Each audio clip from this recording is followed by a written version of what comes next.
آیات الاحکام وہ آیتیں جن کا تعلق براہ راست عورتوں سے ہے، کیونکہ عورتوں کو اپنے حقوق قرآنی آیات کی روشنی میں معلوم ہونے چاہیے۔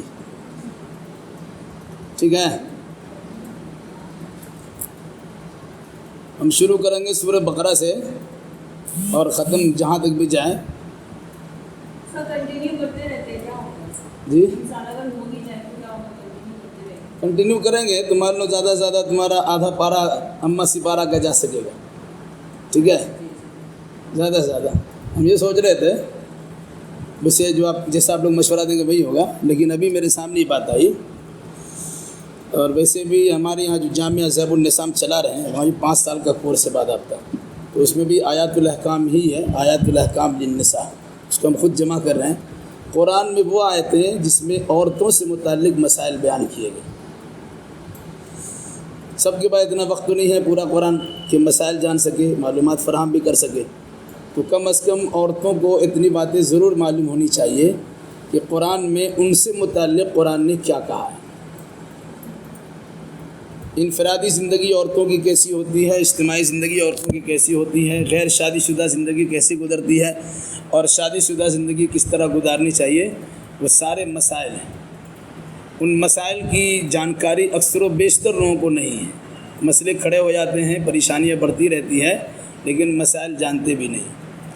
تو میں نے مناسب یہ سمجھا، اور میری کوشش بھی ہے کہ کم از کم وہ بنیادی مسائل عورتوں کو خود اپنے بارے میں معلوم ہونے چاہیے۔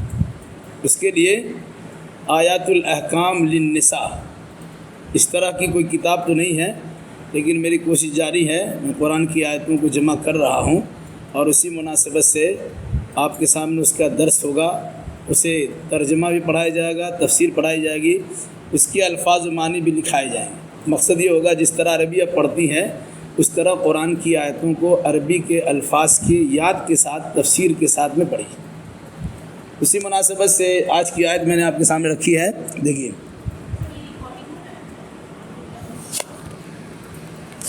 ریکارڈ کرنے کی کوشش کر رہے ہیں، انشاءاللہ آئندہ کیمرہ بھی ہو جائے گا۔ جی، اعوذ باللہ من الشیطان الرجیم، بسم اللہ الرحمن الرحیم۔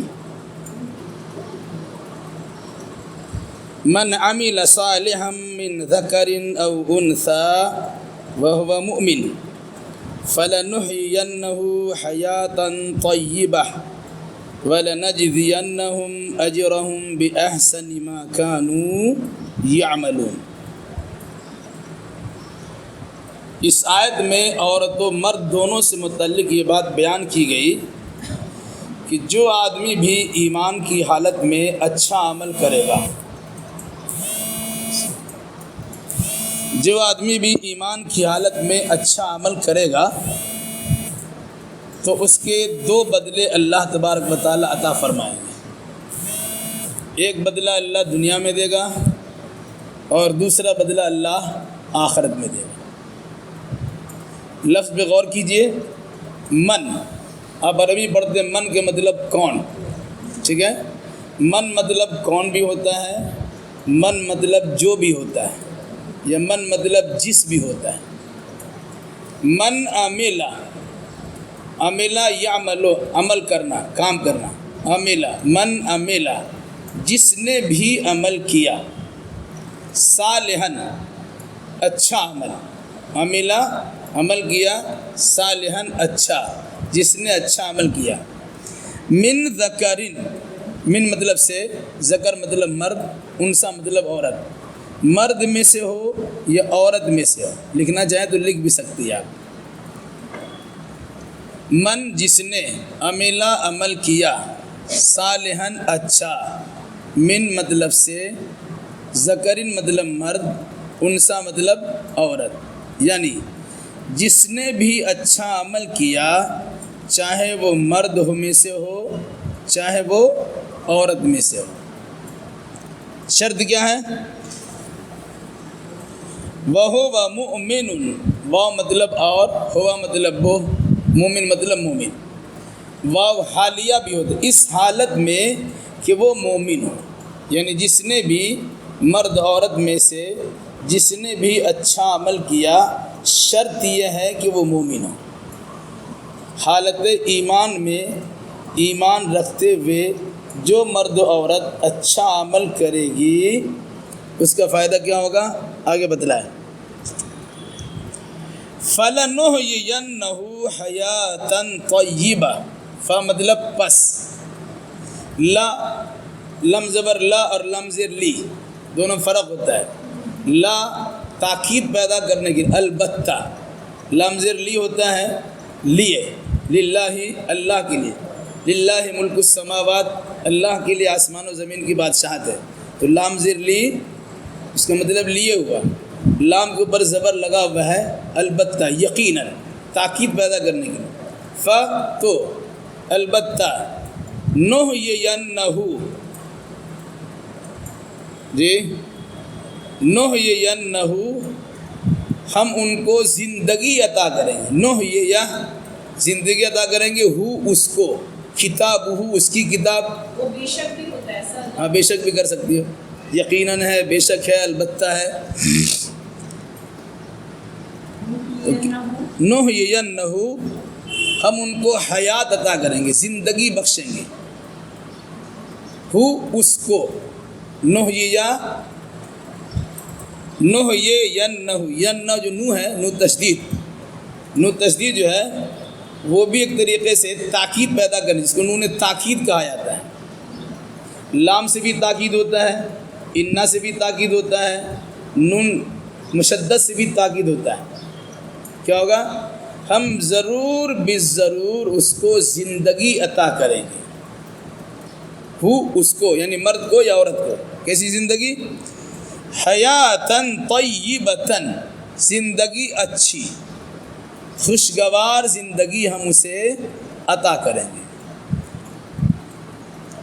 ولا اور لا ضرور، نجزینہم وہاں بھی لام بھی تاکید والا ہے اور نون بھی تاکید والا ہے، ضرور بالضرور، یقیناً بالیقین ہم اسے بدلہ عطا کریں گے، بدلہ دیں گے، اجرہم اسے اجر دیں گے، احسن بہتر، ما کانوا یعملون اس سے جو اس نے کیا جو کرتے ہیں،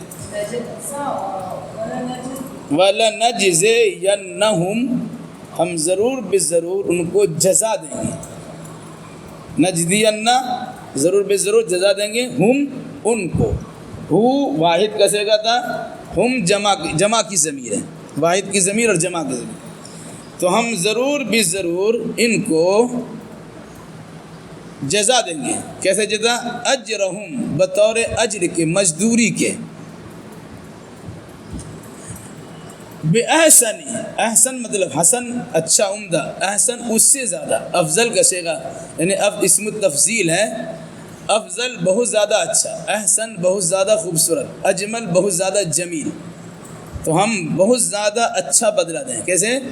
ما کانوا یعملون اس سے کہ بالمقابل وہ جو کرتے رہے، انسان کے عمل سے کہیں زیادہ اچھا بدلہ ہم ان کو دیں گے۔ جب کہا فَلَنُحْيِيَنَّهُ حَيَاةً طَيِّبَةً اس کا مطلب ہم اس کو دنیا میں اچھی زندگی دیں گے، جی نحیینہم حیات دیں گے، حیاتاً زندگی دیں گے، طیبتاً اچھی، تو ہم ان کو اچھی زندگی دیں گے، اچھی زندگی، اس طرح جس طرح بولتے ہیں نا تاکید کے طور پر، ویسے قرآن میں استعمال کیا، فَلَنُحْيِيَنَّهُمْ ہم ان کو حیات دیں گے، حیاتاً طیبہ اچھی زندگی، اچھی حیات، یہ دنیا کا معاملہ۔ اچھی حیات سے مراد کیا ہے؟ انسان اگر مالی اعتبار سے کمزور ہے ہم اس کو مال عطا کریں، انسان اگر ذہنی اعتبار سے کمزور ہے ہم اس کو ذہن عطا کریں، انسان اگر پریشانی کے اندر مبتلا ہے ہم اس کی پریشانی سے اسے نجات دے دیں گے، انسان بحرانی کیفیت سے دوچار ہے ہم ان کی بحرانی کیفیت کا خاتمہ کر دیں گے، انسان گھریلو الجھن میں الجھا ہوا ہے ہم اس کو الجھن سے نکال دیں گے، وہ انفرادی ہو کہ اجتماعی ہو، ٹھیک ہے، کسی طرح کی پریشانی اسے ہونے نہیں دیں گے، اس بنیاد پر جس مرد نے جس عورت نے ایمان کی حالت میں اچھا عمل کیا ہو۔ اب اگر ہم اچھا عمل کرتے ہیں اور پریشانی میں ہیں تو دوسرے کے بارے میں نہیں لیکن ہم اپنے بارے میں کہہ سکتے ہیں کہ ہمارا یا تو اچھا عمل اخلاص پر مشتمل نہیں ہے، یا ہم اچھا عمل اللہ اس کے رسول کے فرمان کے مطابق نہیں کر پا رہے ہیں، ورنہ اللہ کا وعدہ جھوٹا نہیں ہے۔ ہمارا عقیدہ، ہمارا نظریہ، ہمارا عمل، ہمارا خیال جھوٹا ہو سکتا ہے یا پکا نہیں ہو سکتا، کمتر ہو سکتا ہے، لیکن اللہ کا وعدہ جھوٹا نہیں ہو سکتا۔ جب اللہ نے کہا کہ من عمل صالحا من ذکر او انثی وهو مؤمن، شرط لگائی، جس انسان نے بھی اچھا عمل کیا، وہ مرد میں سے ہو یا عورت میں سے ہو، وهو مومن، اس حالت میں کہ وہ مومن ہو، یعنی ایمان کی حالت میں اس نے اچھا عمل کیا۔ اس سے پہلے بات آپ کے سامنے آ چکی ہے، ایمان کی قبولیت کے لیے بنیادی طور سے 2 شرطیں ہیں۔ پہلی شرط کہ وہ ایمان اس کے پاس ہو، جو عمل کرتا ہے عمل کرنے والا ایماندار ہو، اور جو عمل کرتا ہے وہ عمل اللہ کے رسول صلی اللہ علیہ وسلم کے طریقے کے مطابق، اور بعض علماء نے اس میں شامل کیا ہے کہ وہ عمل خالص اللہ کے لیے اخلاص پر ہو۔ وہ 3 شرطیں بتلائی گئی، کم از کم بنیادی طور سے 2 شرطیں ہیں، یا زیادہ سے زیادہ 3 شرطیں ہیں جس بنیاد پر انسان کا عمل اللہ کی بارگاہ میں مقبول ہو سکتا ہے۔ شرط اول کیا ہے؟ ایمان ہو۔ غیر مسلم اچھا عمل کرتا ہے، اس کو اس کے اچھا عمل کا بدلہ دنیا میں مل جاتا ہے، آخرت میں اس کو کچھ نہیں ملے گا۔ مدر ٹریزا نے بہت اچھا کام کیا، پوری دنیا میں اس کا نام ہے۔ بہت سے غیر مسلم حضرات سردیوں میں کمبل تقسیم کرتے ہیں اور گرمیوں میں پانی پلانے کا انتظام کرتے ہیں، دنیا میں اسے ترقی مل رہی ہے۔ یہ تجربات ہے اور مشاہدات ہیں، لیکن ایسے انسان کے لیے آخرت میں کوئی حصہ نہیں۔ تو کہا آخرت میں آپ کے عمل کی مقبولیت کے لیے شرط اول یہ ہے کہ آپ کوئی بھی عمل کرنے سے پہلے اپنے ایمان کا جائزہ لیجئے، آپ ایماندار ہے کہ نہیں۔ ایماندار ہے، آپ نے عمل کیا، اب اس عمل کو اللہ کی بارگاہ میں ایمان کی حالت میں کرنے کے باوجود مقبول بنانے کے لیے دوسری شرط یہ ہے کہ کسی اور کے طریقے کے مطابق اس عمل کو بجا نہ لایا جائے، بلکہ اس عمل کا طریقہ صرف اور صرف اللہ کے نبی صلی اللہ علیہ وسلم کا طریقہ ہو، یعنی عبادت اللہ کی جائے گی اور طریقہ رسول اللہ صلی اللہ علیہ وسلم کا لیا جائے گا۔ اب اگر کوئی انسان ایمان کے ساتھ عمل کیا اور کوئی انسان اللہ کے رسول صلی اللہ علیہ وسلم کے طریقے کے مطابق عمل کیا، لیکن وہ عمل دکھلانے کے لیے ہو گیا، تو دکھلانے کے عمل کا اللہ کا کوئی اعتبار نہیں ہے، بلکہ دکھلانے پر انسان کا عمل تو برباد ہوتا ہی ہے، وہ انسان بھی اللہ کے غضب کا شکار ہو جاتا ہے۔ کوئی اچھا عمل آپ نے کیا اور اس میں آپ کے دل میں یہ بات آ گئی کہ لوگ سمجھیں کہ بڑا اچھا کر رہا ہے، کیا حدیث کیا ہے؟ من صلی یرائی فقد اشرک ومن صام یرائی فقد اشرک ومن تصدق یرائی فقد اشرک، وہ کما قال، جس نے دکھانے کے لیے نماز پڑھی، چاہے مرد ہو چاہے عورت، اس نے شرک کر دیا۔ گویا آپ اللہ کو خوش کرنے کے لیے عبادت نہیں کر رہی تھی، اس انسان کو خوش کرنے کے لیے عبادت کیا، بدلہ آپ کو یہاں سے چاہیے، اللہ کیسے بدلہ نہیں ملے گا۔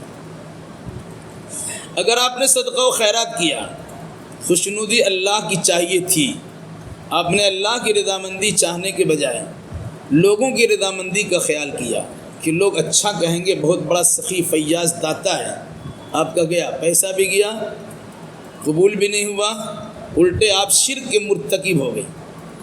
تو 3 شرطیں بتلائی جاتی ہیں، ایمان کے ساتھ عمل ہو، رسول اللہ صلی اللہ علیہ وسلم کی سنت کے مطابق عمل ہو، اور ریا و نمود دکھاوا سے پاک عمل۔ اگر کوئی انسان اس طرح عمل کرتا ہے، اس کا بدلہ اللہ کیا دے گا؟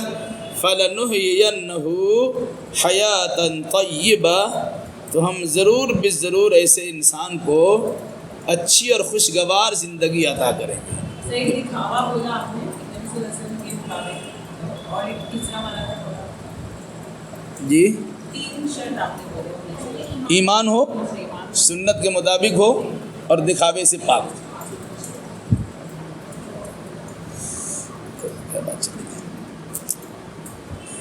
تو اگر کوئی انسان ان شرطوں کے ساتھ عمل صالحہ اچھا عمل کرتا ہے، یہ بھی یاد رکھیے گا، قرآن میں کہیں بھی زیادہ عمل کرنے کی تاکید نہیں کی گئی۔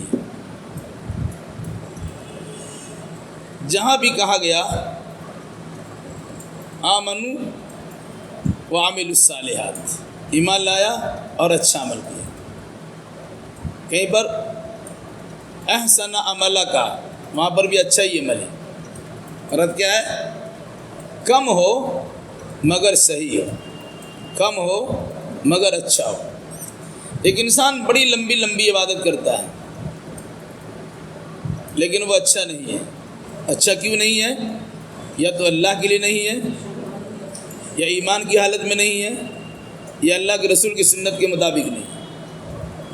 آپ نے اچھا عمل کیا، ایمان نہیں ہے، وہ اچھا عمل قبول نہیں ہے۔ آپ نے اچھا عمل کیا، اللہ کے لیے کیا، لیکن اللہ کے رسول کے طریقے کے مطابق نہیں کیا، آپ اس کو اچھا عمل سمجھ سکتی ہے لیکن وہ اچھا عمل نہیں۔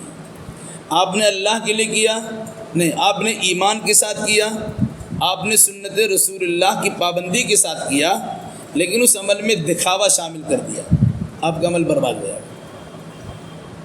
تو اعمال کی قبولیت کے لیے 3 شرطیں علماء نے بتلائی ہیں، اسے یاد رکھیے گا۔ ایمان، اتباع سنت، اور اخلاص للہیت یعنی دکھاوے سے پاک۔ من عمل صالحا، جس نے بھی عمل کیا اچھا، من ذکرن، مرد میں سے ہو، او انسا، یا عورت میں سے ہو، وہ مؤمن، اور وہ مومن ہو۔ اس کا ترجمہ کرتے ہیں اس حال میں کہ وہ مومن ہو، یعنی ایماندار ہونے کی حیثیت سے کسی مرد اور کسی عورت نے اچھا عمل کیا۔ اچھے عمل کو اچھا عمل ثابت کرنے کے لیے وہ چیز یاد رکھیے گا کہ وہ ایمان کی حالت میں ہو، سنت رسول کے مطابق ہو، اور اخلاص پر مشتمل ہو، یعنی دکھاوے سے پاک ہو۔ تب کیا بدلہ ملے گا؟ فَلَنُحْيِيَنَّهُ، تو بس البتہ ضرور بالضرور ہم ان کو حیات دیں گے۔ حیات، جی بولیے، بس کہتے نا تو بولتے نا، تو اس کے بعد یہ ہوا نُحْيِيَنَّهُ، ضرور بالضرور ہم ان کو حیات دیں گے، زندگی دیں گے۔ حیاتاً طیبہ، اچھی زندگی۔ خوشگوار زندگی کا مطلب یہ ہوتا ہے اس کی معیشت تنگ نہیں ہو سکتی۔ اچھی زندگی کا مطلب ہوتا ہے کہ وہ الجھن سے دوچار نہیں ہوتا۔ اچھی زندگی کا مطلب ہوتا ہے کہ اس کے گھر کے لوگ اس کے ساتھ اچھا ویوہار کرتے ہیں، اس کے بچے بھی اچھے ہوتے ہیں، اس کے گھر کے افراد بھی اچھے ہوتے ہیں، اس کا سماج بھی اچھا ہوتا ہے، ملنے جلنے والے بھی افراد رہتے ہیں، اس کو غم نہیں ہوتا، پریشانی نہیں ہوتی، دقتوں کا سامنا کرنا نہیں پڑتا، ہر قسم کی سہولیات اسے فراہم ہوتی ہے۔ اس کا مطلب ہے کہ وہ انسان خوشگوار زندگی گزار رہا ہے۔ اللہ نے وعدہ کیا ہے ایمان اور عمل صالح کے نتیجے میں خوشگوار زندگی ملے گی، اچھی زندگی ملے گی۔ اگر کوئی انسان اللہ کے ذکر سے اعراض کرتا ہے، منہ موڑتا ہے، پیٹ پھیر لیتا ہے، اللہ کو یاد کرنے سے غافل ہو جاتا ہے، تو اس کی زندگی، اس کی معیشت تنگ کر دی جاتی ہے۔ قرآن نے کیا کہا؟ من اعرض عن ذکری فإن له معیشة ضنکا، جو انسان اعراض کرتا ہے میرے ذکر سے مجھے یاد کرنے میں کوتاہی برتتا ہے، ذکری فإن له معیشة ضنکا، تو اس کی زندگی، اس کی معیشت تنگ کر دی جاتی ہے۔ دنیا بڑی وسیع و عریض ہے لیکن اس کا چلنا پھرنا دشوار ہوتا ہے۔ بھائی جو ہر جگہ آپ کے دشمن رہیں گے، آپ آرام سے آنا جانا نہیں کر سکتے، وہ آپ کی معیشت تنگ کر دے، آپ کا جینا دوبھر کر دیا گیا۔ کہتا ہے قرآن نے کہا کہ ضاقت علیہم الارض بما رحبت، کچھ لوگ ایسے ہیں کہ زمین وسیع و عریض ہونے کے باوجود اس پر تنگ ہو گئی، جدھر سے جا رہا ہے اسی پہ انسان نگاہ اٹھا رہا ہے، اس کی برائی بیان کر رہا ہے، اس کو ہیج نگاہ سے دیکھ رہا ہے، گویا اس کا چلنا پھرنا دشوار ہو گیا، اس کی زندگی دوبر ہو گئے، اس کی معیشت تنگ ہو گئی، روزی روٹی کا مسئلہ پریشان کن ہو گیا، یعنی بحرانی کیفیت سے وہ انسان دو چار ہو گیا۔ کون؟ من اعرض عن ذکری، جو اللہ کے ذکر سے اعراض کرتا ہے، یہ تو دنیا کی سزا ہے۔ وَنَحْشُرُهُ يَوْمَ الْقِيَامَةِ اعمى، ایسے انسان کو ہم قیامت میں اندھا بنا کے اٹھائیں گے۔ جو انسان اللہ کے ذکر سے منہ موڑتا ہے، دنیاوی سزا یہ ہے کہ اس کو دنیا میں اس کی زندگی دوبھر کر دی جاتی، اس کی معیشت تنگ کر دی جاتی، اور مرنے کے بعد اسے اندھا بنا کے اٹھایا جائے گا۔ اعلیٰ انسان کل قیامت میں اللہ سے کہے گا، ربی، اے میرے رب، لما حشرتنی اعمیٰ، لما کیوں، حشرتنی تو نے حشر کیا، جمع کیا، اعمیٰ مجھے کیوں تو نے اندھا بنا کر اٹھایا؟ قال کذالک، ایسی، اتتک آیاتنا فنسیتها، ہماری آیتیں تمہارے پاس آئی تھی، تو نسیتا جھٹلا دیا، ہا اس کو، تو تم نے ہماری آیتوں کو جھٹلا دیا تھا۔ فکذالک الیوم تنسیٰ، تو اسی طرح آج تم کو بھلا دیا جا رہا ہے۔ جب تم پر اللہ کا نظر کرم نہیں ہوگا، تمہیں سجھائی نہیں دے گا۔ جب اللہ تبارک و تعالیٰ تمہیں یاد کرے گا تو اللہ تبارک و تعالیٰ تم پر رحم و کرم کا برکھا بھی برسائے گا۔ چونکہ دنیا میں اللہ کی یاد سے غافل تھے، اس لیے دنیاوی زندگی تنگ کر دی گئی، اور آخرت کی سزا تمہارے لیے یہ متعین کی گئی کہ تم اندھا بنا کر اٹھائے جاؤ گے۔ کوئی انسان جب سوال کرے گا، اللہ دنیا میں بہت دکھتا تھا، چھوٹی چھوٹی چیزیں بھی ہم دیکھ لیتے تھے ہاں، لیکن سجھائی نہیں دیتا، دکھائی نہیں دیتا، تو اللہ کہے گا، جس طرح تم نے ہماری آیتوں سے اپنی آنکھیں بند کر لی تھی، گویا تم اندھے بنے ہوئے تھے، تمہارے پاس قرآن تھا، پڑھتے نہیں تھے، تمہارے پاس ذکر بھری چیز موجود تھی، دیکھتے نہیں تھے، گویا تم نے آنکھوں کا صحیح استعمال نہیں کیا۔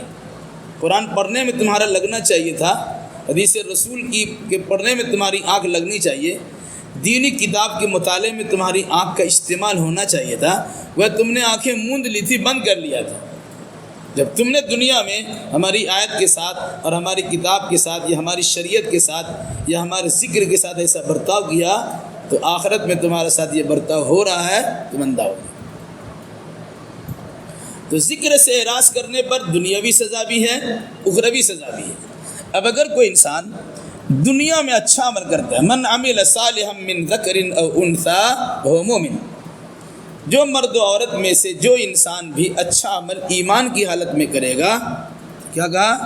فَلَنُحْيِيَنَّهُ حَيَاةً طَيِّبَةً، ہم ضرور بالضرور ان کو اچھی زندگی عطا کریں گے۔ ذکر الہی سے اعراض پر معیشت تنگ، زندگی دشوار، چلنا پھرنا مشکل، زمین کشادہ ہونے کے باوجود تنگ، لیکن ایمان اور عمل صالح کے نتیجے میں انسان کی زندگی اچھی ہوتی ہے، خوشگوار ہوتی ہے، ماحول سازگار ہوتے ہیں، تعلقات کے لوگ ان کے اچھے ہوتے ہیں، کسی مجلس میں جائیں اس کی پذیرائی ہوتی ہے، اس کی سنوائی ہوتی ہے، اس کی تعریف ہوتی ہے، اس کا پرشنسا کیا جاتا ہے، اس کی اہمیت کو اجاگر کیا جاتا ہے، اس کو بڑا مقام اور سمان دیا جاتا ہے۔ کیوں؟ اس نے ایمان لایا اور عمل صالح کیا۔ تو دنیا بدلہ ہی ملا، آخرت کا بدلہ کیا ہے؟ وَلَنَجْزِيَنَّهُمْ أَجْرَهُمْ بِأَحْسَنِ مَا كَانُوا يَعْمَلُونَ، اور ضرور بضرور ہم ان کو جزا دیں گے، مطلب بدلہ دیں گے، اجرہم اجر دیں گے، ہم ان کو بدلہ دیں گے بطور اجر کے۔ کوئی کام کرتا ہے مزدوری ملتی ہے، عبادت کی اجرت ملے گی، کام کاج کیا مزدوری ملتی ہے۔ تو اگر کوئی انسان ایمان لایا، یہ بھی عبادت ہے، عمل صالح کیا، یہ بھی عبادت ہے، تو ان دو عمل کے نتیجے میں، ایمان و عمل کے نتیجے میں اللہ آخرت میں اس کو بدلہ دے گا۔ کیسا بدلہ دے گا؟ بِأَحْسَنِ مَا كَانُوا يَعْمَلُونَ، جیسا عمل کیا ہے اس سے کہیں زیادہ اچھا بدلہ۔ ہمارے پاس کوئی مزدوری کرتا ہے، 100 روپیہ ہم نے مزدوری رکھی، 100 روپیہ دے دیا۔ مزدور کی آج کل اجرت ہے 350 یا 400 روپیہ، ہم نے 350 400 روپیہ دے دیا۔ کہیں سواری سے آپ جا رہے ہیں، 50 روپے کے رکشہ والے نے مطالبہ کیا، آپ نے دے دیا، یہ اس کی اجرت ہے۔ کبھی کبھی ایسا ہوتا ہے کہ انسان مزدوری دیا، 2-4 روپے اور زیادہ دے دیا، کھانا کھانے ہوٹل میں گیا، کھانا کھایا، کھانا وانا کھانے کے بعد پیسہ کچھ ملا تو ویٹر کچھ دے دیا، کہ اس کی بخشش ہو جاتی ہے۔ تو اگر کسی مزدور سے آپ نے کام لیا اور مزدوری آپ نے اس کی پوری ادا کرنے کے ساتھ ساتھ کچھ بڑھا کے دے دیا، اس کو احسان کہتے ہیں، ٹھیک ہے؟ وہ آپ نے کسی عمل کے بدلے میں نہیں دیا ہے، جتنی بات پر اس سے آپ نے عمل کروایا، مزدوری کروائی، اتنا تو آپ نے دے دیا، اور اس پر جو زیادہ دے رہے ہیں یہ اس پر احسان ہوتا ہے۔ تو احسان کہا بِأَحْسَنِ مَا كَانُوا يَعْمَلُونَ، انسان جتنا عمل کرے گا اللہ اس کا بدلہ تو دیتا ہی ہے، بلکہ جتنا خلوص میں اور اخلاص میں زیادہ ہوگا اسی اعتبار سے اللہ اس کے عمل کا بدلہ بڑھا چڑھا کے دیتا ہے۔ کبھی ایسا ہوتا ہے واللہ یرزق من یشاء بغیر حساب، ایک عمل کا بدلہ 10 گنا ہوتا ہے، 700 گنا ہوتا ہے، اور کسی کو بدلہ اللہ بلا اجر و بلا حساب دیتا ہے۔ یعنی آپ سوچ بھی نہیں سکتے ہیں کہ ہم نے نماز پڑھی ہے تو ہم کو اتنا بدلہ ملنا چاہیے، نماز پڑھا اس کا بدلہ اللہ تعالیٰ کا یہ بھی احسان ہی ہے۔ وہ مزدوری تو آپ کو کرنا ہے کہ اللہ کی روزی آپ کھاتے ہیں، وہ کرنا ہی تھا، لیکن اللہ تبارک و تعالیٰ کا احسان ہے، اس پر بھی اللہ اس نماز روزہ اور عبادت کے بدلے میں کچھ بدلہ عطا کرتا ہے۔ پھر اس پر بھی اور زیادہ اللہ تبارک و تعالیٰ کا احسان یہ ہے کہ جتنا بندہ سوچتا ہے اس سے کہیں زیادہ دیتا ہے۔ اسی قرآن نے کیا کہا وَلَنَجْزِيَنَّهُمْ، ہم ضرور بضرور ان کو جزا بدلہ دیں گے، اجرہم ان کا اجر دیں گے، مزدوری دیں گے، بِأَحْسَنِ مَا كَانُوا يَعْمَلُونَ، ان کے عمل سے کہیں زیادہ اچھا بدلہ۔ مطلب کیا ہوا؟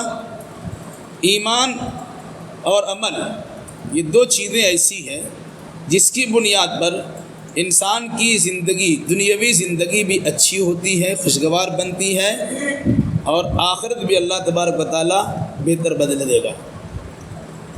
پہلی آیت میں نے اس لیے یہاں رکھا، اس آیت میں جہاں مردوں کو ایمان و عمل کے نتیجے میں اچھی زندگی عطا کرنے کی خوشخبری سنائی گئی ہے، وہیں مردوں کے ساتھ ساتھ عورتوں کو خوشخبری دی گئی کہ تم بھی کسی سے کم اور کسی سے پیچھے نہیں ہو۔ اس عمل کا بدلہ جتنا مرد کو ملے گا اتنا ہی بدلہ عورت کو ہی ملے گا۔ ایک نماز اگر عورت پڑھتی ہے تو نماز کا بدلہ جتنا مرد کو ملے گا اتنا ہی بدلہ نماز پڑھنے والی عورت کو ملے گا۔ ایسا نہیں ہے کہ جس طرح وراثت میں حصہ مرد کو ڈبل ملتا ہے عورت کو اس کا آدھا ملتا ہے، تو عبادت کے معاملے میں عورت اور مرد میں اس طرح تفریق کی جائے کہ مرد پڑھے گا روزہ 30 روزہ رکھے گا اس کو 300 دن کا ثواب مل جائے گا، عورت اگر روزہ رکھے گی تو 150 دن کا ثواب ملے گی۔ ایسا نہیں ہے، بلکہ عورت مرد جو بھی اچھا عمل کریں گے ان دونوں انسان کو، عورت و مرد کو، اللہ دنیا میں اچھا بدلہ دے گا، اور اچھا بدلہ کی صورت کیا ہوگی؟ اس کی معیشت اچھی رہے گی، اس کی زندگی عمدہ ہوگی، وہ خوشگوار حیات طیبہ گزاریں گے، اور آخرت میں مرنے کے بعد اللہ تبارک و تعالیٰ اسے بہتر سے بہتر بدلہ عطا فرمائے گا۔ دنیاوی بدلہ آخرت کے بدلے کے بالمقابل بہت کم تر ہے۔ کیوں؟ دنیاوی زندگی آخرت کے بالمقابل بہت کم تر ہے، اس کی کوئی حیثیت ہی نہیں ہے۔ 50 سال، 60 سال، 100 سال کی زندگی ہماری ہے، ہم زیادہ کچھ پا لیے، 100 سال آرام سے زندگی گزار لیے، اس کے بعد مرنے کے بعد جو زندگی ابد الآباد کی ہے، ہمیشہ کی ہے، جس میں کبھی ختم ہونے کا نام و نشان نہیں ہے، تو زندگی اخروی دنیاوی زندگی کے بالمقابل بہتر ہو جائے، یہ اللہ تبارک و تعالیٰ کا بہت بڑا فضل ہوگا۔ اگر اہل ایمان دنیا میں دقت میں ہے، پریشانی میں ہے، اس کی 2 وجہ ہو سکتی ہے۔ ایک تو یہ ہے کہ ہمارا ایمان و عمل درست نہیں ہے، دوسری وجہ یہ ہے کہ ہمارا ایمان و عمل درست ہے لیکن اللہ تبارک و تعالی ہمیں اس سے امتحان لینا چاہتا ہے، آزمانا چاہتا ہے۔ بندے مومن کو جو تکلیف پہنچتی ہے، کہا تھا مومن بندہ بندی کے دونوں ہاتھ میں لڈو ہے، نعمت ملتی ہے وہ شکریہ ادا کرتا ہے، ادا کرتی ہے، اللہ اس کا بہتر بدلہ دیتا ہے۔ عورت مرد کو تکلیف پہنچی، پاؤں میں کانٹا چبھ گیا، راستہ چلتے ہوئے ٹھیس لگ گیا، کیلے کا چھلکا تھا پاؤں پڑا سلپ کر گئے، یا وقتی طور سے کوئی تکلیف پہنچ گئی، کہا اس تکلیف کے پہنچنے پر بھی اللہ تبارک و تعالی اجر دیتا ہے۔ انسان کا گناہ مٹتا ہے، اس کا بدلہ بھی ملتا ہے۔ تو اس مناسبت سے دنیاوی زندگی چند روزہ زندگی ہے. یہاں کی زندگی اگر ہماری اچھی نہیں بن پا رہی ہے، اس شرط کے ساتھ کہ ہم ایماندار بھی ہیں، اچھے اعمال بھی کرتے ہیں، تو یہاں پر یہ سوچنا چاہیے کہ اللہ تبارک و تعالیٰ کی طرف سے یہ ہماری آزمائش ہے. یا یہ سوچنا چاہیے جس ایمان اور عمل کو ہم اچھا سمجھ رہے ہیں وہ ایمان و عمل اللہ کے معیار کے مطابق نہیں ہے، ورنہ اللہ اپنے وعدہ میں سچا ہے، ہم اپنے وعدے میں اور اپنے ایمان و عمل میں کچے ہو سکتے ہیں. بہت مشہور بات ہے، جب انسان کا عمل اچھا اور پکا تھا تو اس کی مسجدیں کچی تھیں. جب مسجدیں پکی ہو گئی تو انسان کا ایمان و عمل کچا ہو گیا. علاقے میں مسجدوں پر فخر ہوتا ہے، ہمارے علاقے کی یہ مسجد 3 منزلہ مسجد، 4 منزلہ مسجد، 5 منزلہ مسجد، اتنی بڑی مسجد، اتنی بڑی مسجد. بعض روایت میں ہے کہ جب انسان کا عمل بگڑتا ہے حتیٰ زخرفوا مساجدہم، تو اپنے ایمان کو سنوارنے کے بجائے اپنی عبادت گاہوں کو سجانا شروع کر دیتے ہیں اور اسی پہ فخر کرتے ہیں کہ ہماری مسجدیں اتنی اچھی ہیں. نہیں، مسجدیں ہماری کچی رہیں، ایمان ہمارا پکا ہونا چاہیے. اس مناسبت سے کہا گیا کہ جو انسان ایمان اور عمل صالح کے ساتھ دنیاوی زندگی گزارتا ہے، مرد ہو یا عورت ہو، تو اللہ اسے دنیا میں اچھا سے اچھا بدلہ عطا کرے گا. اور اس کی صورت کیا ہوگی؟ اسے معیشت اچھی عطا کرے گا، جینا آسان کر دے گا، پریشانیاں ختم کر دے گا، زمین وسیع و عریض کر دے گا، کشادگی اسے عطا کر دی جائے گی. اگر نہیں عطا کی گئی تو بندہ مومن کو سمجھنا چاہیے یہاں تھوڑی تکلیف دلا کر اللہ اس کا بہتر بدلہ آخرت میں دلانا چاہتا ہے. یا یہ سمجھنا چاہیے کہ جس معیار مطلوب کے مطابق اللہ نے ہم سے ایمان و عمل کا مطالبہ کیا تھا، ہم اس معیار کے مطابق نہیں پہنچا سکے. اس مناسبت سے اللہ کے وعدے ہمارے سامنے پورے نظر نہیں آتے، ورنہ اللہ کا وعدہ پکا ہے، ہم اپنے عقیدہ و عمل میں کچا ہیں. ایک بات. دوسری بات آخرت سے متعلق کہا گیا وَلَنَجْزِيَنَّهُمْ أَجْرَهُمْ بِأَحْسَنِ مَا كَانُوا يَعْمَلُونَ، ہم اسے آخرت میں عمدہ سے عمدہ بدلہ دیں گے، اس کے عمل سے کہیں زیادہ بہتر بدلہ دیں گے. ہم نے چھوٹا سا عمل کیا ہے، چند روزہ زندگی میں عمل کیا ہے، اور ہمیشہ ہمیشہ کے لیے اللہ ہمیں جنت دے گا. کتنی بڑی بات ہے. ہم نے دنیا میں اللہ کی بندگی یا اللہ کے ذکر و اذکار گن گن کر دیا ہے، ذکر کیا تو گن کر کیا، کچھ صدقہ و خیرات کیا تو گن کر کیا، کچھ عبادتیں کی تو گن کر رکعتیں ہم نے کی، روزہ بھی ہم نے گن کر رکھا. اس کے علاوہ دیگر اعمال گن گن کے کرتے ہیں، لیکن اللہ تبارک و تعالیٰ بلا حساب دیتا ہے. جنت میں انسان گیا، پھل فروٹ کے انبار لگے ہوں گے، جو طبیعت آپ کی چاہیں گے وہ کھائیں گے. آپ کی طبیعت ہوگی، آپ کی طبیعت کے مطابق اللہ تعالیٰ عطا کرے گا. اس لیے کہا جاتا ہے دنیا میں جو انسان رب چاہی زندگی گزارتا ہے، آخرت میں وہ انسان من چاہی زندگی گزارے گا. جسے قرآن نے کہا فی عیشت راضیہ. پڑھتے سورہ الغاشیہ ہے نا، سورہ فی عیشت الراضیہ، سورہ غاشیہ پڑھتے نا، فی عیشت الراضیہ، من چاہی زندگی، جو ہم چاہیں گے وہی ہم کو ملے گا. ہم کسی سے ملنا چاہیں گے، فوراً ہمارے سامنے حاضر ہے، ہم پہنچ جائیں گے. لیٹے ہوئے بستر پہ لیٹے ہوئے ہم کو انگور چاہیے، قطوفہا دانیہ، اس کے خوشے اور گچھے آپ کے منہ کے سامنے لٹک رہے ہوں گے. آپ چاہیں گے کہ ہمیں لحم طیر مما یشتہون، قرآن نے کہا آپ چاہیں گے کہ آپ چڑیا گوشت کھائیے، بٹیر کھائیے، اللہ تعالیٰ اسے بھی آپ کو عطا کر دے.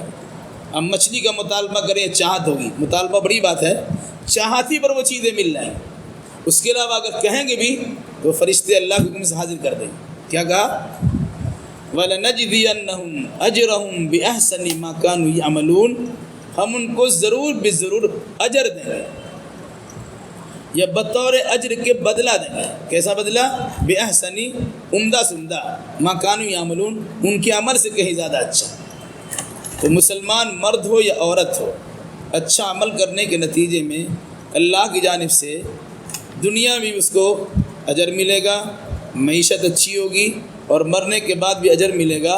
بہتر سے بہتر زندگی اسے وہاں بھی گزارنے کا موقع فراہم کیا جائے گا۔ اس مناسبت سے مرد عورت دونوں کو یہ سوچنے کی ضرورت ہے کہ مرد بھی ایماندار ہو، عورت بھی ایماندار ہو، مرد بھی عمل صالح کرنے والے ہو، عورت بھی عمل صالح کرنے والے ہو۔ اگر کسی گھر کے مرد و عورت، بچہ ہو یا بچی، جوان ہو یا جوان عورت، مرد ہو جوان، یہ بوڑھے ہو یا بوڑھی، دونوں یعنی ہر قسم کے افراد اگر گھر میں اچھے اعمال بجا لائیں گے تو گھر کا ماحول ویسے ہی درست ہو جائے گا۔ جیسے اخلاقیات کا معاملہ ہے کہ اگر ہم کسی کی بات سے ہم کو تکلیف ہو رہی ہے، ہم نے معاف کر دیا، یہ بھی اچھا عمل ہے۔ وہ آئندہ سوچے گا یہ تو بڑا اچھا انسان ہے، درگزر کر دیتا ہے، اس کے ساتھ ہم کو اور کچھ کرنا نہیں چاہیے۔ اس کی جانب سے بھی اچھائی کا ایک طریقے سے بدلہ ملنا شروع ہو جائے گا، پھر گھر کا ماحول درست ہو جاتا ہے۔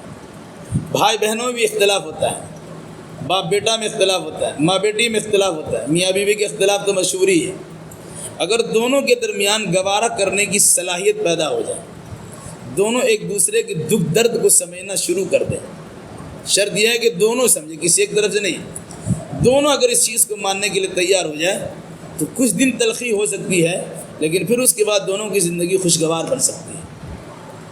تو دنیا اور آخرت، اللہ تبارک و تعالیٰ نے دنیا میں اچھائی دینے کا وعدہ کیا اور آخرت بھی اچھائی دینے کا وعدہ کیا ہے۔ کس کے لیے؟ مرد کے لیے بھی، عورت کے لیے بھی۔ اگر ایک گھر کی عورت و مرد دونوں اچھے ہو جائیں تو گھر کا نظام اچھا ہو جائے گا، محلے کے لوگ اچھے ہو جائیں، محلے کا نظام اچھا ہو جائے گا، شہر کے لوگ اچھے ہو جائیں، شہر کا نظام اچھا ہو جائے گا، ملک کے لوگ اچھے ہو جائیں، ملک کا نظام اچھا ہو جائے گا، دنیا کے لوگ اچھے ہو جائیں، دنیا کا نظام اچھا ہو جائے گا۔ تو شروعات گھر سے ہوتی ہے، ایک دو آدمی سے ہوتی ہے۔ اگر ہم یہ چھوڑ دیں، یہ سمجھ کے چھوڑ دیں سب نہیں کرتا تو ہم کیا کریں گے، سب کیا کرتا ہے اس کو چھوڑ دیجیے، اپنے گھر کو عمدہ بنانے کی آپ کوشش کیجیے۔ آپ کی گود میں پلنے والے بچے وہ آپ کے مستقبل ہیں، قوم کے لیے مستقبل ہے۔ جیسے حرکات و سکنات آپ کے ہوں گے، بچے اس کے نقال ہوتے ہیں۔ جانور نقال کم ہوتے ہیں لیکن بچے بڑے نقل کرنے والے۔ اس کی مثال دیا کرتے ہیں کہ اگر بکری کے بچہ کو انسانی سماج اور معاشرہ میں چھوڑ دیا جائے تو انسان دو پیر سے چلتا ہے، بکری کا بچہ دو پیر سے نہیں چلے گا، وہ چار سے ہی چلتا ہے، ٹھیک ہے۔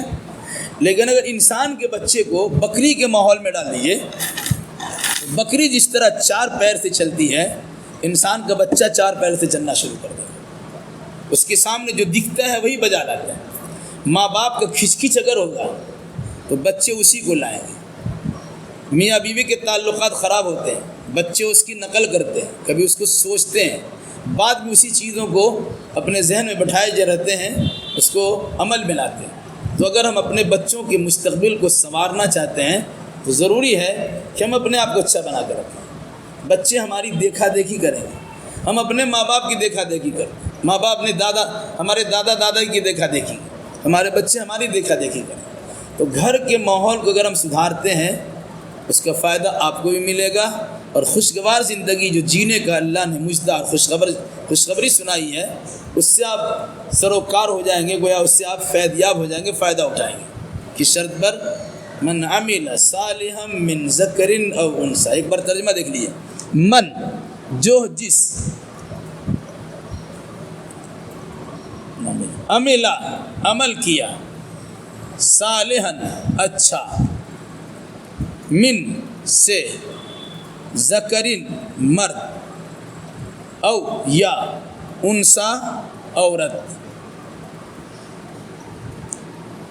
وہ ہوا اور وہ مومن و مومن ہو، تو لنحیینہ البتہ ضرور بضرور حیات دیں گے، ہو اس کو، مرد کو، عورت کو، حیاتاً طیبہ اچھی زندگی، وَلَنَجْزِيَنَّهُمْ اور ضرور بضرور ہم ان کو جزا دیں گے، بدلہ دیں گے، ہم ان کو، اجرہم ان کے اجر کے طور پر، عمل کا بدلے کے طور پر، بِأَحْسَنِ عمدہ سے عمدہ، مَا كَانُوا يَعْمَلُونَ جو اس نے عمل کیا ہے، گویا اس کے عمل سے زیادہ اچھا بدلہ اللہ اسے عطا کرے گا جس کی خوشخبری سنائی، مگر یہ بدلہ کہاں ہے؟ آخرت میں۔ حیاتاً طیبہ، اچھی زندگی کہاں دے گا؟ دنیا میں۔ گویا دنیا کی بھی اچھی زندگی ہوگی، آخرت کی بھی زندگی اچھی ہوگی۔ کس بنیاد پر؟ ایمان اور عمل صالح کی بنیاد پر۔ اگر ہم چاہتے ہیں ہماری آخرت بھی سنور جائے اور ہماری دنیا بھی ٹھیک ٹھاک ہو جائے تو ہمیں اپنے ایمان کا جائزہ لینا چاہیے اور ساتھ ساتھ ایمان کو عمل صالحہ کے نگوں سے جڑ دینا چاہیے، آراستہ اور پیراستہ کرنا چاہیے۔ ایمان خوبصورت نہیں ہوتا ہے جب تک کہ ہم اس میں عمل صالح نہ کریں۔ اگر عمل صالح کرتے ہیں ایمان مزین ہوتا، اللہ کو اس کی بڑی پذیرائی ہوتی ہے۔ چاہیے اگر بدلہ، اور یقیناً چاہیے، تو ہمارا ایمان بھی درست ہونا چاہیے، اعمال بھی صحیح ہونے چاہیے۔ اللہ ہمیں اور آپ پر جملہ مسلمانوں کو نیک سمجھ کی توفیق عطا فرمائے، آمین۔ السلام علیکم ورحمۃ اللہ وبرکاتہ۔ کچھ سوالات تو سوال کر سکتے ہیں۔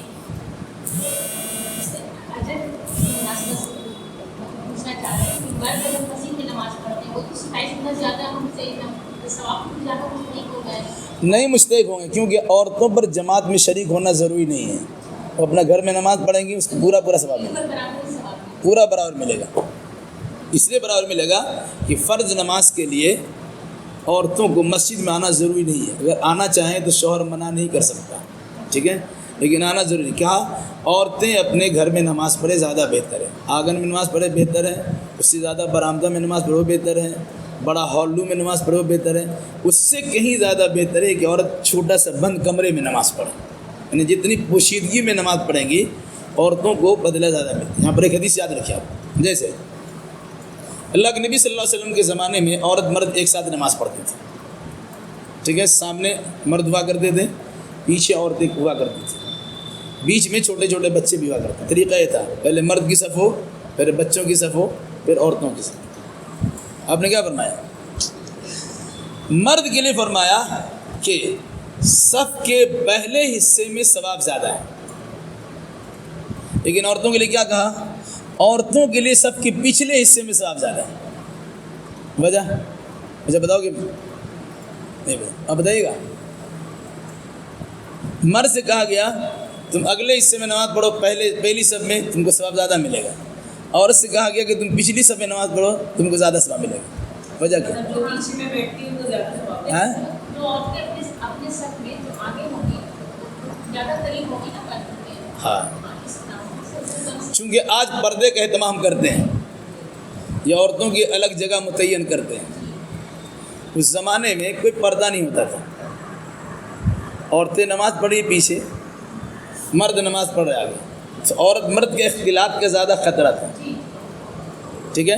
مریض طبیعت کے لوگوں میں برائی کا امکان بڑھ سکتا تھا، تو کہا جو عورت اگر اپنے آپ کو بالکل پیچھے رکھتی ہے، مرد سے جتنا دور رکھے گی وہ اس کا ثواب کچھ زیادہ ہوتا ہے، اس کا ثواب کچھ زیادہ ہوتا ہے، ٹھیک ہے۔ تو جس طرح مردوں کے لیے آگے سب میں نماز پڑھنا زیادہ بہتر، عورتوں کے لیے پیچھے سب میں نماز پڑھنا زیادہ بہتر، یہ اس حالت میں ہے جب بیچ میں کوئی پارٹیشن نہیں ہے۔ لیکن اگر آج کے موجودہ دور میں پارٹیشن ڈال دی گئی یا عورتوں کے لیے الگ انتظام کر دیا گیا، تو پھر وہی معاملہ آ جائے گا کہ اگلی سب میں نماز پڑھنا، کیونکہ جو پچھلی سب میں نماز پڑھے گی وہ بعد میں آتی ہے، جو اگلی سب میں نماز پڑھے گی، سب پچھلی سب میں رہ گئے تو نظام بگڑ جائے گا۔ تو وہاں یہ اس پریشانی کی صورت میں تھی جب عورت مرد کے اختلاط تھا۔ عورتوں سے کیا کہا گیا؟ حدیث پڑھیے بخاری مسلم کی، کہ عورتیں رکوع اور سجدہ سے سر مرد کے بعد اٹھائے، پہلے اٹھانے سے منع کیا گیا۔ کیوں منع کیا گیا بھائی؟ جب امام نے سمع اللہ لمن حمدہ کہا، مرد کو بھی اٹھنے کہا گیا، عورتوں کو اٹھنے کہا گیا۔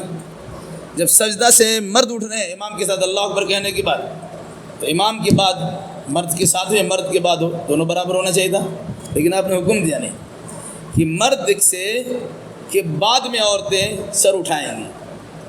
وجہ اس زمانے میں سب کے پاس کپڑے زیادہ نہیں ہوتے تھے، کپڑا کم سے کم ہوتا ہے، آج لمبا لمبا پہنتے ہیں، چھوٹا چھوٹا کپڑا ہوتا تھا، کپڑا پہنا بھی ہے تو باندھنے کے لیے کوئی اظہار بند تک نہیں ہوتا تھا، تو اس کو کانٹا وغیرہ سے ضرور بلو بشوکا کانٹا سے اس کو ٹاک لیا جاتا تھا۔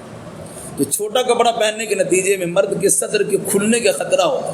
اب اگر عورتیں پہلے سر اٹھا لی، فطری طور سے اس کی نگاہ آگے کو جائے گی، ایک طریقے سے برائی دکھنے کو ملے گا۔ تو آپ نے عورتوں سے باضابطہ حکم دیا کہ عورتیں سر بعد میں اٹھائیں گی. یہ سب در حقیقت پردے کا اہتمام بھی ہے اور احتیاطی تدابیر ہیں. تو جس طریقے سے عورتیں اپنے گھر میں پردے کا اہتمام کرتے ہوئے نماز پڑھیں گی اس کے ثواب میں کسی قسم کی کمی نہیں آئے گی انشاءاللہ. کیوں کہ ان کو حکم ہی ملا ہے گھر میں نماز پڑھنے کا.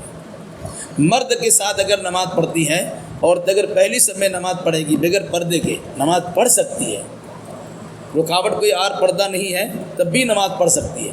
لیکن ایسی صورت میں عورت اگر پیچھے نماز پڑھتی ہے تو زیادہ ثواب ملے گا بنسبت پہلی صف کے.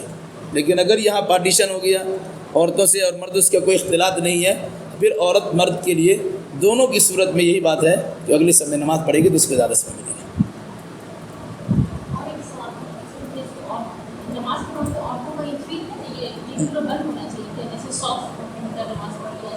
حدیث تو یہی ہے کہ کسی بالغ عورت کی نماز نہیں ہوتی یہاں تک کہ ایسا کپڑا پہنے، ایسی چادر اوڑھے، حتی یغطی قدمہ، یہاں تک کہ اس کے قدم کو چھپا دے.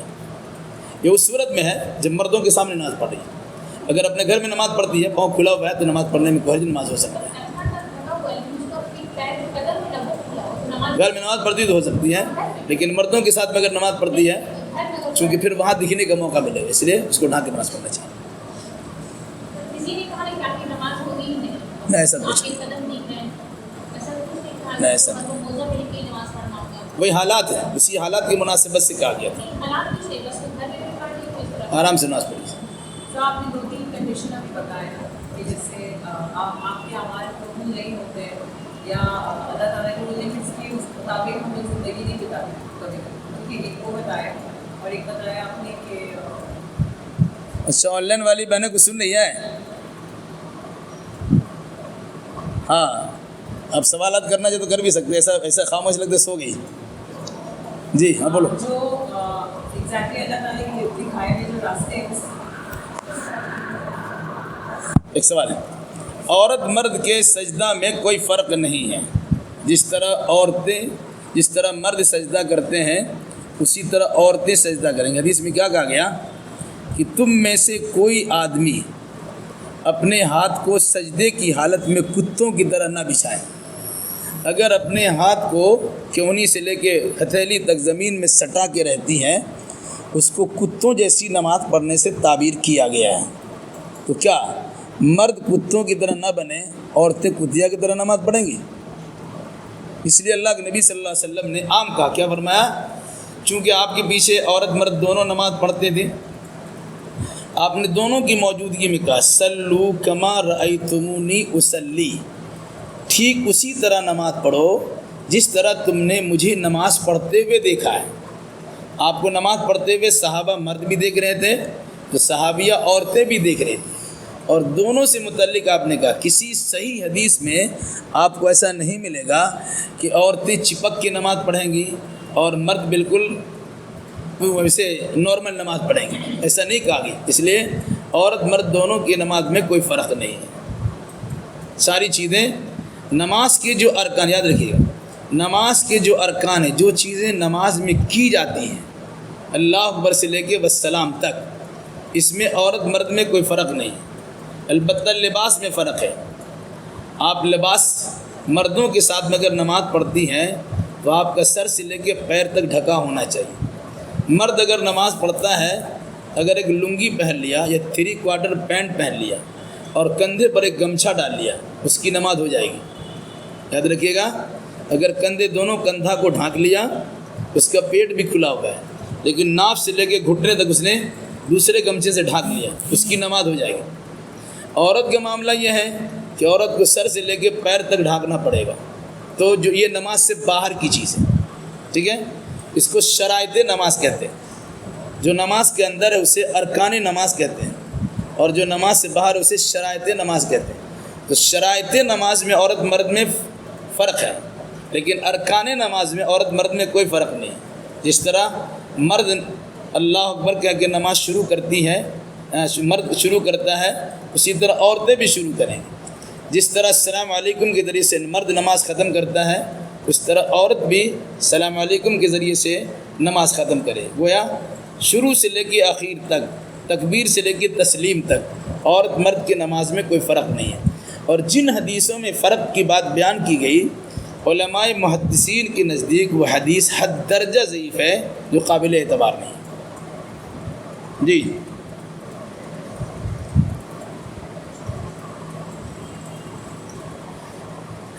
اس والا ہے کہ عورت سینے پر ہاتھ باندھتی ہیں اور مرد ناف کے نیچے ہاتھ باندھتی ہے، یہ بھی کسی صریح حدیث میں ایسا عورت مرد کی تفریق کے ساتھ نہیں بیان کی گئی ہے، بلکہ اللہ کے نبی صلی اللہ علیہ وسلم کی حدیث یہ پتہ چلتا ہے صحیح ابن خدیمہ وغیرہ میں کہ اللہ کے نبی صلی اللہ علیہ وسلم اپنے دائیں ہاتھ کو بائیں ہاتھ پہ رکھ کر سینے پہ رکھا کرتے تھے۔ تو اللہ کے نبی صلی اللہ علیہ وسلم مرد ہیں، وہ سینے پہ ہاتھ رکھتے تھے، عورتیں بھی سینے پہ ہاتھ رکھ کے نماز پڑھیں گی، مرد بھی سینے پہ ہاتھ رکھ کے نماز پڑھیں گے۔ عام طور سے یہ بات کہی جاتی ہے کہ عورتیں اپنے سینے کو چھپاتی ہیں، اس مناسبت سے سینے پر ہاتھ رکھتی ہیں، وہاں سے سیکس کا معاملہ ہوتا ہے۔ مردوں کا سیکس ناف کے نیچے ہوتا ہے، اس مناسبت سے ناف کے نیچے ہاتھ باندھنے کی بات کہی جاتی، لیکن یہ بات کسی حدیث میں نہیں ہے۔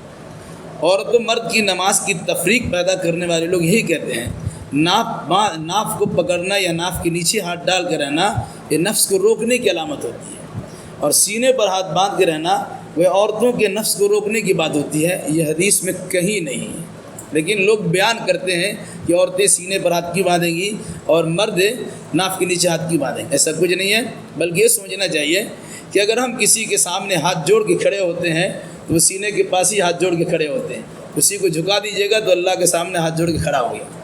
اسی طریقے سے اگر کوئی آدمی یہ سوچ لے کہ ہم کوئی بات کہتے ہیں تو کہتے ہیں دل پہ ہاتھ رکھی یہ بات کہتے ہیں، ناپ پہ ہاتھ رکھے کوئی بات کہتا نہیں ہے، دل پہ ہاتھ رکھے ہیں، یعنی یقین کے ساتھ دل کی گہرائی سے ہم یہ بات کہتے ہیں، تو عورت ہو یا مرد دونوں کو ناف پر نہیں بلکہ سینے پر ہاتھ باندھنا چاہیے۔ جی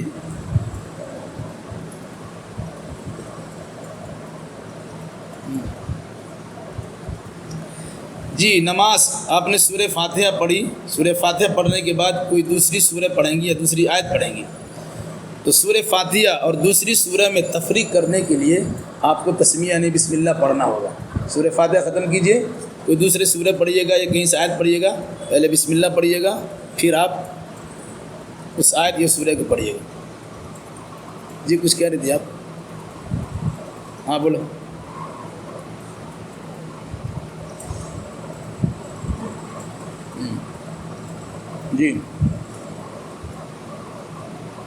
جی پہلی رکعت میں ثنا پڑھیے گا، ثنا کے بعد اعوذ باللہ پڑھیے گا، اعوذ باللہ کے بعد بسم اللہ پڑھیے گا، اس کے بعد سورہ فاتحہ پڑھیے گا، پھر بسم اللہ پڑھیے گا، پھر کوئی سورہ پڑھیے گا۔ دوسری رکعت میں اعوذ باللہ نہیں پڑھنا ہے، دوسری رکعت میں بسم اللہ پڑھیے گا، سورہ فاتحہ پڑھیے گا، پھر اس کے بعد سورہ ملانا ہے تو بیچ میں بسم اللہ پڑھیے گا، پھر سورہ ملائیے گا۔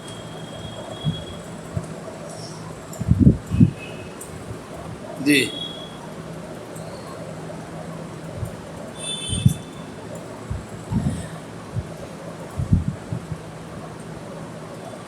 جی جی ایک رکعت میں ایک سورہ سے زیادہ کئی سورہ پڑھ سکتی ہیں، لیکن جب بھی پڑھیے گا تو دو سورتوں کے درمیان تفریق پیدا کرنے کے لیے بسم اللہ پڑھیے گا، ورنہ پتہ چلے گا قل اعوذ برب الفلق قل اعوذ برب الناس بغیر بسم اللہ کے پڑھا تو 11 آیتیں ہو گئی، جبکہ سورہ فلق میں اور سورہ ناس میں الگ الگ آیتیں ہیں، تو دونوں کو جوڑیے گا تو 11 ہے، 6 5 11 ہے۔ اس کو تفریق کرنے کے لیے جس طرح اللہ نے بسم اللہ رکھی ہے اسی طرح ہم کو جدائیگی پیدا کرنے کے لیے بسم اللہ رکھنا ہوگا۔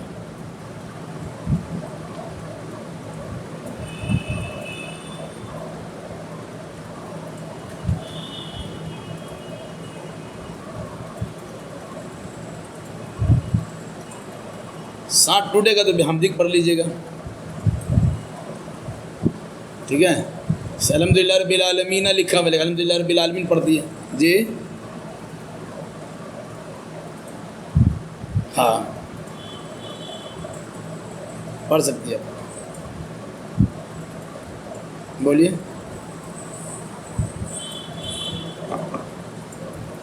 تو گھومنے مت جاؤ،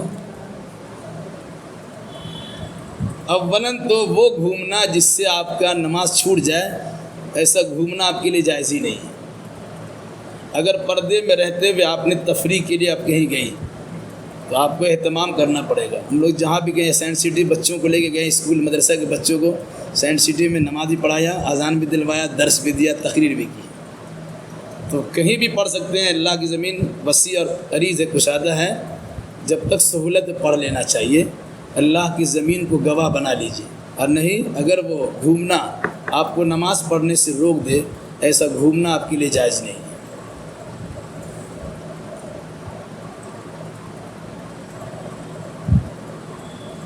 نہیں میکے جائیے گا تو آپ کو پوری نماز پڑھنا پڑے گا کہ اب آپ کا باپ کے گھر ہے, وہ آپ کا ہی گھر ہے. سسرال میں شوہر کا گھر, وہ آپ کا ہی گھر ہے. سسرال پوری نماز پڑھیے گا اور میکے پوری نماز پڑھیے گا. راستے میں قصر کر لیجیے گا.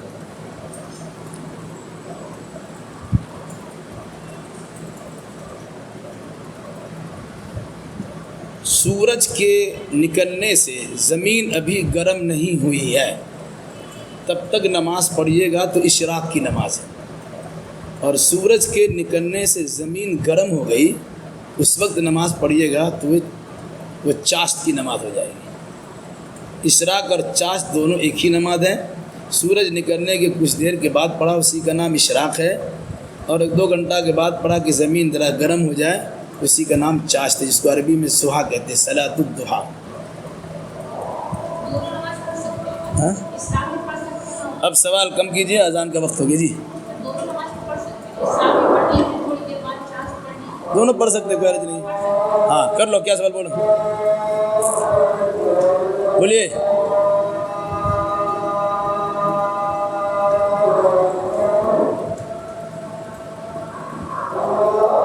عورتیں اگر گھر میں نماز پڑھتی ہے تو ہو جائے گی, مردوں کے سامنے پڑھے گی تو نماز نہیں ہوگی. چلے نماز پڑھ لیجیے, نماز کے بعد پھر 15-20 منٹ کو رہے گا انشاءاللہ.